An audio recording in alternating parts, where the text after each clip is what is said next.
But let's go to another second round pick. The big speculation here going into this offseason, then obviously after the season itself, DK Metcalf. Yeah. I've heard some things. I've done some research myself. I'm curious to see what you think. Obviously there's a lot of trade speculation because Seattle they're not going to say they're in a rebuild, but they are. They are. Um, and there's a lot of obviously the big three wide receivers in Devontae Adams, Tyreek Hill, and then Stephon Diggs just the other day. Basically signing the biggest wide receiver deals that's ever been Yeah. done. I think Devontae is the highest paid to ever have a deal in the NFL. So Right. I'm definitely curious on what your thought is here. Do you pay DK or do you trade him before he hits free agency? As much as I love DK, and I'll still love him when he's on another team, but I do not see Seattle needing a $20 million receiver when you are not going to be using that receiver. You're going to be using DK a lot less going forward than you would have with Russ. So while it'd be nice to have him, because you're still going to have to go down the field, I do not see that's going to be what Seattle's going to have as far as in the offense going down. I mean, DK is going to get way too much money for what the Seahawks offense is going to probably be. I know that's not what people want to hear, but again, we got to get back to championship football, and that's defense. So I just don't see where we could afford 20 million a season on one player in DK. He's definitely worth it on a team that's going to be throwing it. Dallas, Kansas City, heck, maybe Miami. New York, I know, has draft pick capital, Mm-hmm. but if I was DK, I probably wouldn't want to go to New York Jets, No, but or Giants. or Giants. Yeah. But yeah, Seattle's. If I'm Seattle, I'm entertaining, and if I got some high draft picks coming back, I'm probably going to pull the trigger at some point. I mean, to a point, I think that's fair. You obviously have to listen to everybody. I mean, obviously, Russ Yep. was your best player on your team, and you traded him in a heartbeat when it came down to it, and Yeah. obviously for good reason, especially kind of how we talked about it last episode with Yeah. what we kind of think his contract might look or turn into, being that like $55 million guarantee, Yeah. or even a year. I don't remember what we exactly said, Yeah. but I don't think I'll be able to convince you. But I do have some just interesting takeaways and kind of my opinion on this. So I did take DK Metcalf from 2019 to this last year. So the first 3 years he's Yep. been in the league, and I did compare him with Tyreek, Devontae Adams, and Stephon Diggs. I took their last 3 years from 2019 as well, moved up to Yeah. this last off season. And right away, DK's been the healthiest one out of all three. He's played in every game Seattle's had. He started 48 out of 49. Then we'll go to the targets. He's actually second only behind Devontae Adams in targets. And that kind of goes to your point of, well, if we go to like a Drew Lock again, he's that target that those are probably going to go down just with the offense Yep. that we're probably going to run. And then you go to even the yards compared to all three of these guys. He's right there. Yeah. Unfortunately for him, I think it was hard when, Aaron Rodgers is thrown to Devontae. Honestly, I would say all three quarterbacks for Tyreek, Devontae, and Stephon Diggs are better quarterbacks than Russell Wilson. And I think they really tried to spread it out more. And I mean, when you got guys throwing 40, 50 times a game, especially Yeah. Josh Allen, compared to Russ, who was maybe at that 30 to 35 He was most of the time. 35. Yeah. I mean, that's going to go down. It'll be a little less just because you're not getting the same amount of volume. Yeah. And then you look at touchdown production. He's a good amount higher than Stephon Diggs, right under Tyreek Hill, just one or two under there. And then Devontae Adams, he's right with him as well. So Right. production wise, I mean, he is right there with the top three guys in the league.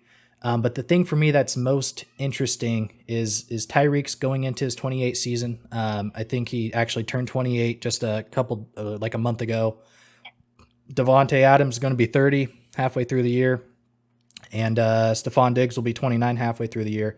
So while DK's already producing pretty much similar numbers to all three of those guys, he's going to be 4 to 5 years younger than all three. Yeah. And I this is where I kind of like the idea of the rookie quarterback. You know, we just got rid of Russ, who could have took let's say $50 million in cap hit, right? Right. Now you're looking at a rookie quarterback who's doing what, $950,000 on a cap hit, depending. realistic, like 950 to like a 1.5 mil cap hit. Yeah. So you pay DK 4 years, $24 million a year. That's significantly less than Tyreek, significantly less than Devontae, and a few mil less than Stephon Diggs right now on their average per year. 4 to 5 years younger, as soon as he hits that 30 mark, get rid of him, you pay your quarterback. So that way at least Tyler Lockett's getting older, like he's almost 29, if not 30. I really think whichever quarterback that comes into Seattle, they need at least a star receiver to throw to. Oh, yeah. And right now, I don't think Noah Fant might be here. I don't think he's a star tight end. He's not a Rob Gronkowski yet. So I think really having a new quarterback, being able to have that for sure weapon and a receiver, like, okay, if I throw it to him, he's going to catch the ball. We'll keep doing our thing. I think that's going to be really big for the next quarterback here. And honestly, I don't have a problem. I mean, let's say we kept Russ, we pay him 50 mil. Well, we got rid of him. Now we're paying DK half of that. Right. You use that other 25 mil on the defense. Like, that's a lot of defensive players. Sure. That, I don't know. I just really think, you know, like, let's say it is Drew Lock for the next 5 years. He needs someone to throw to.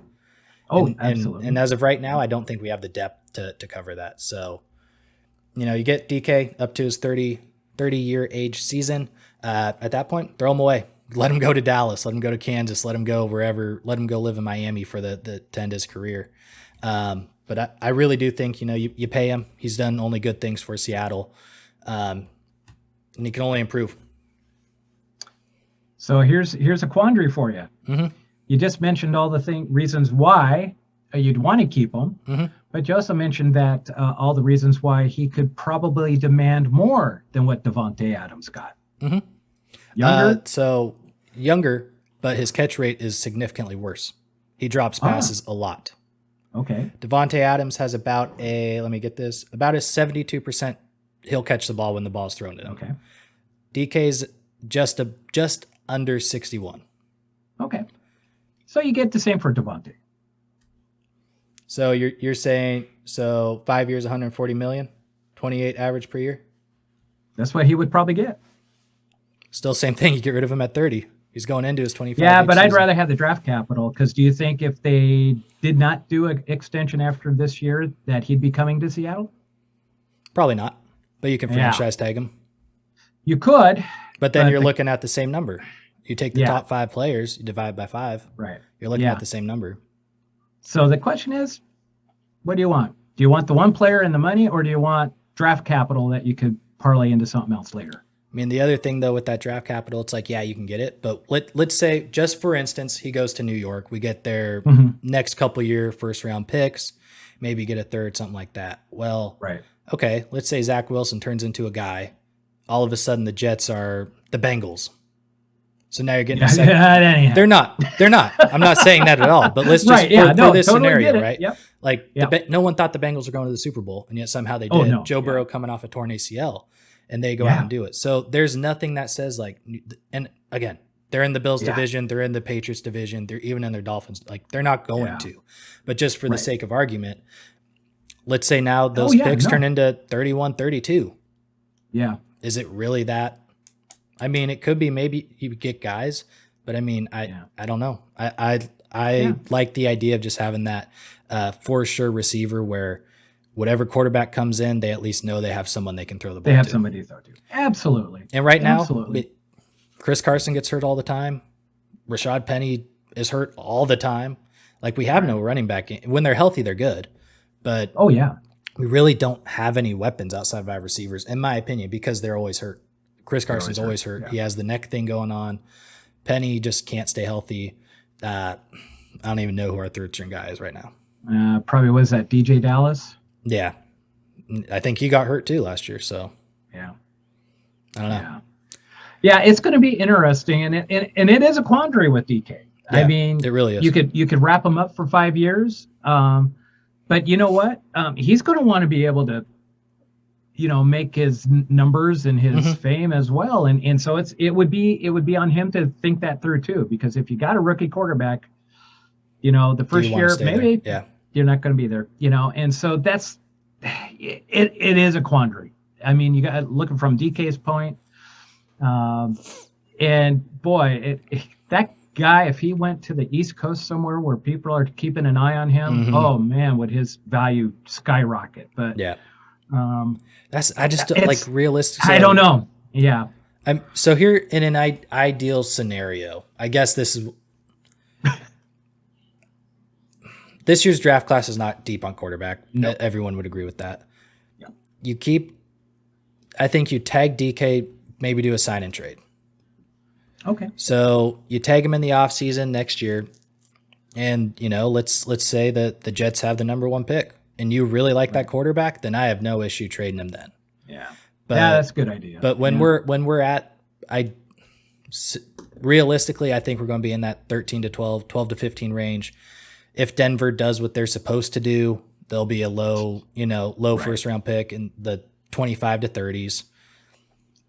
I would rather just make sure you lock up that guy. And who knows, you trade him at 27. Maybe, all of a sudden it doesn't work out. Right. But I would at least like to have him locked up. At least give the weapon. Worthwhile. Yeah. Yeah. Because, you don't give him a no trade clause. You don't have that in the contract. No, you don't have that in the contract. And I think guaranteed money's got to be a lot less. Not a lot less, but definitely less. Like, I'm not going to do what are you doing? I'm not going to do 72 million guaranteed for DK, like what Tyreek got. Not going to do, I don't even think I would do, Stephon Diggs got 70 million guaranteed. I'm not touching that. Yeah. But whoever his agent is. Oh yeah. If they're money hungry and they say no deal to everything, then that's when you go ahead and franchise tag him and then trade him. Exactly. Yep. Yeah. But yeah, I guess I'm just coming from the camp of what are the Seahawks going to look at and what do I get out of this? And the last thing I would hate to have is DK 1 year and then he's gone. And you got nothing for him. That's the issue that I have. Yep. That's the only issue I have is you just can't let that guy walk for nothing. Exactly. Because he does command some sort of capital. I'm not sure it's the Tyreek that Kansas City got from Miami type deal, but you're at least looking at a couple firsts, maybe a third, and like something late in the draft. Maybe get a player like like a Shelby Harris-esque, like an older guy, but is a solid player on either side of the ball. But I would take that. It's tough. These are the times when you're glad you're not John Schneider, because unfortunately for him in this deal, he is not going to win either way. No, either you look foolish for paying him as much money as you do, or Seattle fans start to hate you because you traded away their fan favorite. Exactly. Yeah. So, it'll be interesting just to see what's still out there available for him. Mm-hmm. And that might be the whole thing. If there's nothing worthwhile out there, then definitely go with what you're saying is, let's at least entertain locking him up. If not, sign and trade kind of thing. But I mean, to kind of wrap up, I guess, this conversation, I know we've kind of just spinning it around a little bit now, but definitely do not trade him this offseason. It's a deep draft class, but not deep enough for the position that we really need. Right. Save him, see how he does. If you need to franchise tag, then trade him just like Green Bay did with Devontae Adams.